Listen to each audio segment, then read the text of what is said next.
The head of the African, Caribbean, and Pacific group of nations has ruled out a free trade deal with the UK until at least 6 years after Brexit, and taken a swipe at the idea of a new British trade empire. The ACT chief, Dr. Patrick Gomes, condemned reactionary, Whitehall talk of a second era of British colonialism, dubbed Empire 2.0, and poured scorn on the government's trade strategy. A 6-year delay to any post-Brexit deal would be a bitter setback to the government, which had hoped to use the 2018 Commonwealth Summit in London as a springboard. Closer trade ties with Anglophone states such as South Africa, Nigeria, and Jamaica. Gomes said, any trade deal would take a very long time. A transition period of at least 6 years would be necessary, and within that, you can't introduce uncertainty to traders and exporters in an abrupt manner. He said that it had taken 6 years for his home country and other Caribbean states to negotiate a trade pact with the EU, and it would be very disruptive to push for a deal with the UK within 2 years of a formal Brexit. Informal UK-ACT trade talks have already begun, with a focus on non-tariff barriers and regulatory harmonization, and the Department of International Trade is considering a joint working group.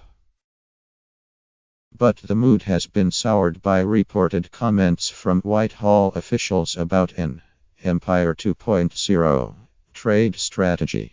This is, in our view, reactionary, trying to recreate what we've gone beyond, Gomes said. Barry Gardner, Labour's shadow international trade spokesman, said the warning from Gomes should send a shockwave through Whitehall. It exposes the anger and offense that is caused by the Tories' deluded imperial vision of trade, he said. The government must stop acting like a neo-colonial power that picks and chooses when and how to engage with the world. A spokesperson for the Department for International Trade said, the UK enjoys strong trading relationships with many developing countries, including in Africa. This is why the EU exit white paper confirmed in February. We are seeking to achieve continuity in these relationships. Theresa May's pledge to continue earmarking 0.7% of gross national income overseas development aid may have partly smoothed ruffled feathers, but questions persist over changes to the way aid is being defined. Gomes said changes would be lamentable and are already beginning. He said Brexit posed very serious dangers to the EU's current levels of aid spending, which run until 2020. The UK currently contributes €4.5 £3 to the EU's European Development Fund, 15% of the total, and Brussels is offering no guarantees that Britain's input will be replaced.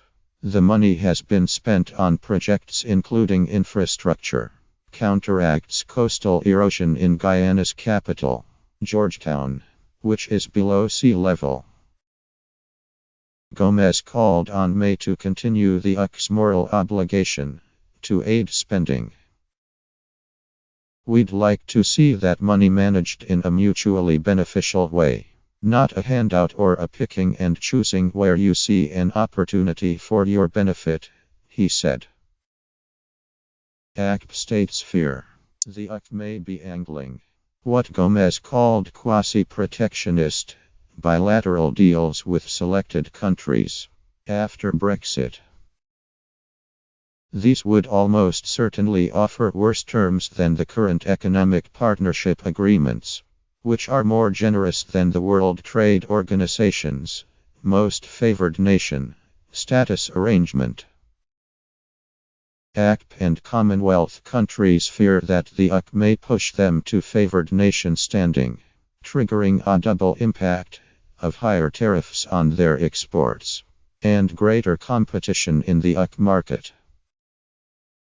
A recent report by the Commonwealth's Ramphal Institute said Brexit posed serious threats to UK economic interests, which should not be underestimated or ignored.